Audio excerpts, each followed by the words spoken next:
Que fatores, então, influenciam o aprendizado? Olhando o desempenho dos adultos, então, a gente descobre algumas tendências que tendem a ser verdade para todo mundo.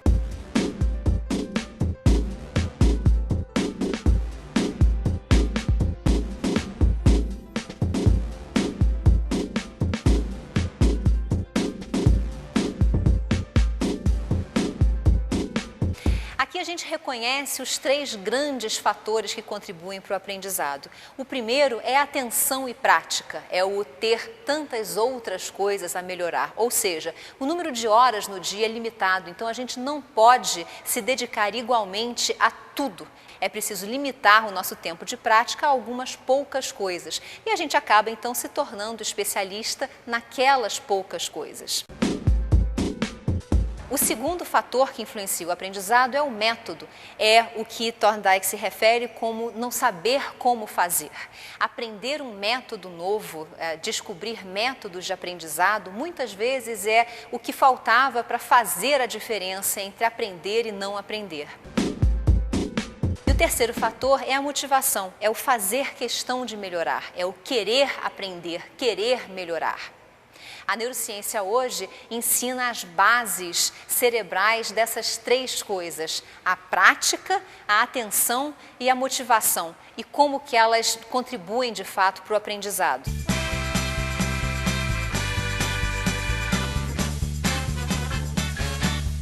A motivação é fundamental por uma série de razões, através do encorajamento, do retorno positivo que sinaliza para a criança ou para o adulto em aprendizado quando ele fez certo e deve continuar fazendo daquela maneira então. E a motivação também depende de uma dificuldade adequada. Fácil demais é ruim, difícil demais também é ruim. Além dos efeitos diretos no aprendizado, a motivação é fundamental por outra razão. É ela que permite que a gente se empenhe na prática. É a motivação que faz com que a gente se dedique de fato a aprender algo.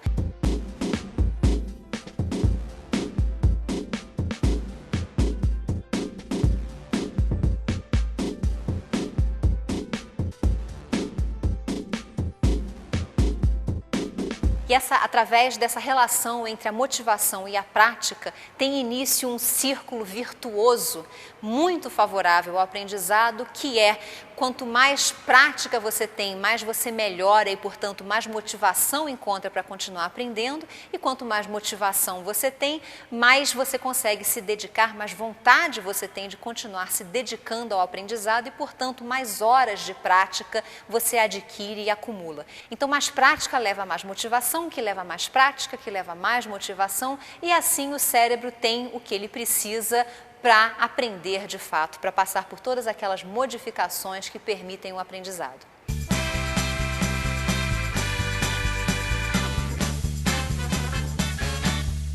Agora, nada disso acontece se não houver oportunidade.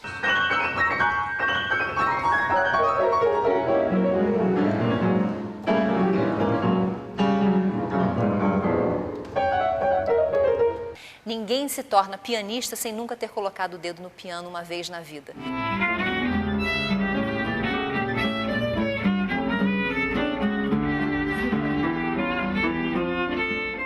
Não havendo oportunidade de experimentar a primeira vez com a leitura, com o futebol, com o piano ou outro instrumento musical ou com a dança, não há como um cérebro descobrir que ele gosta daquilo, que ele tem motivação e interesse para se dedicar àquela atividade, àquele aprendizado novo. Então, abrir um leque de oportunidades para crianças e adultos é um dos maiores incentivos ao aprendizado que a gente pode dar a essas pessoas.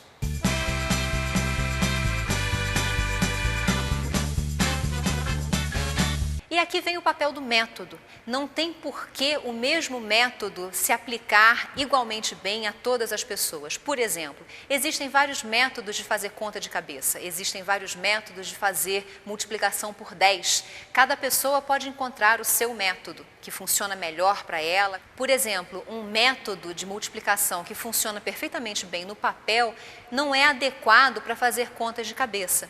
A maneira convencional que a gente tem de fazer a multiplicação multiplicação no papel, colocando um número embaixo do outro, fazendo as multiplicações parciais e depois somando esses números, tem um número de etapas grande demais para a capacidade da nossa memória de trabalho, que consegue guardar e trabalhar com cerca de 6 a 8 informações a cada instante. Então, quando você tenta usar esse método para fazer uma conta de cabeça, em geral, você se perde no meio. Talvez a gente consiga fazer isso com facilidade para multiplicações de 2 algarismos, mas para uma multiplicação de 3 algarismos já são etapas parciais demais, a gente não consegue resolver a conta de cabeça usando esse método. Existem outros métodos, então, que podem ser usados, que são mais adequados para fazer essa conta de cabeça. Agora, nem isso garante que o mesmo método será adequado, será igualmente bom para todas as pessoas. Então, aqui tem outro papel do professor também, ter um leque de métodos, digamos, de possibilidades diferentes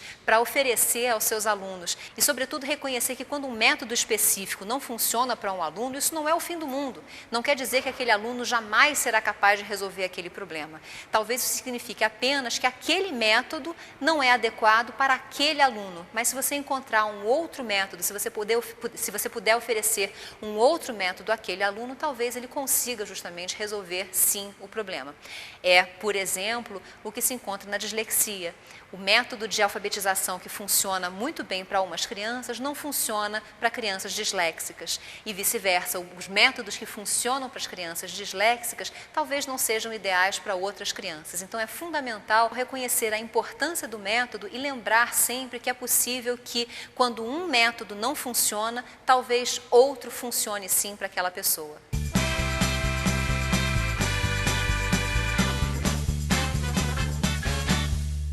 A grande porta de entrada do aprendizado é a atenção. A gente precisa considerar que o tempo todo tem muito mais coisas acontecendo do que o cérebro consegue dar conta. E isso não é porque hoje a gente vive no mundo moderno, porque exige internet, nada disso. Isso é o resultado de uma limitação natural do cérebro, que é que a gente só consegue prestar atenção em uma coisa de cada vez. Mesmo quando a gente acha que está prestando atenção em 2 ou 3 ao mesmo tempo, na verdade o que a gente faz é alternar rapidamente entre uma e outra, né, e voltar. Você pode experimentar, por exemplo, ouvir música e ler um livro ao mesmo tempo. Ou bem você entende o que você está lendo no livro, ou bem você entende o que a pessoa está cantando na música. As duas coisas ao mesmo tempo é impossível. Então, aí a gente tem uma amostra de como a atenção é importante. A atenção é esse filtro que o cérebro usa para decidir qual informação será processada de maneira especial, digamos, de maneira dedicada a cada instante. Isso quer dizer que de todas as informações disponíveis a cada instante, apenas uma sobrevive a esse filtro e todas as outras são eliminadas. Essas que são eliminadas não ganham acesso ao que a gente chama de memória de trabalho, que é a memória de curta duração que o cérebro tem, que permite que a gente trabalhe com várias informações ao mesmo tempo. A base da memória de trabalho são os neurônios do córtex pré-frontal. Estes neurônios tanto mantêm vivas representações mentais de coisas que já sumiram de vista, como um número de telefone ou uma fórmula matemática, quanto tornam possível a evocação de eventos que ficaram registrados na memória. Por exemplo, para fazer uma conta de cabeça, 5 mais 7 mais 8, você precisa processar as várias etapas da conta e ir mantendo ativas na sua cabeça os resultados parciais, 5 mais 7, 12, mais 8, 20. Pronto, você chega ao resultado, mas você só consegue fazer isso porque o seu cérebro consegue guardar os resultados parciais e lembrar que quando ele chega e quando ele soma o 5 mais 7 dá 12, ele ainda precisa somar com mais um número e, aliás, esse outro número a ser somado é 8, e aí você chega então ao resultado 20, lembrando o que você estava fazendo. O que você começou a resolver era o problema 5 mais 7 mais 8. Então isso é memória de trabalho. Por sua vez, a memória de trabalho só existe para aquilo que está no foco da sua atenção.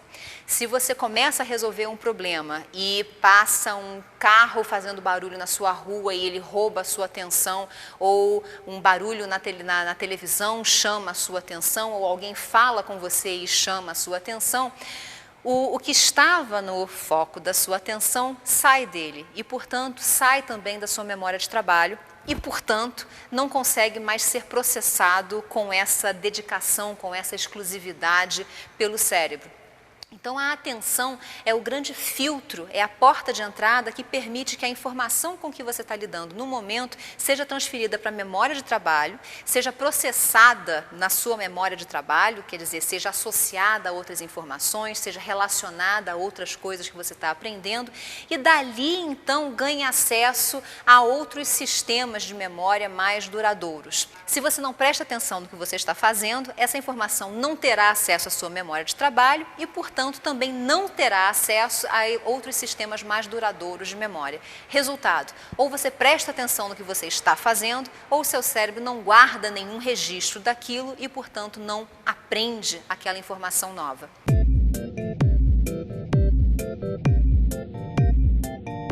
A gente pode ilustrar rapidamente essa necessidade do filtro da atenção olhando para imagens complexas, onde você procura uma figura em particular. A gente não consegue processar aquela imagem como um todo por uma outra razão, que é uma limitação da visão.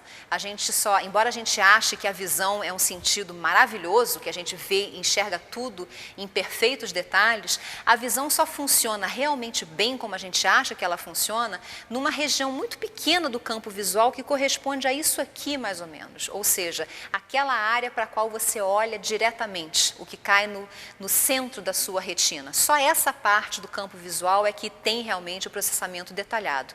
Quando você quer encontrar uma figura em particular dentro de uma cena complexa, como acontece o tempo todo na vida cotidiana, digamos que você esteja procurando as suas chaves de casa, você precisa fazer uma varredura de toda a cena, movendo os seus olhos e dedicando a sua atenção a cada uma dessas regiões em particular, para dar a oportunidade ao seu cérebro de encontrar de fato aquela figura que você está procurando. Então, a atenção traz essa possibilidade também de você processar com os detalhes necessários a informação que você quer registrar, que você quer aprender.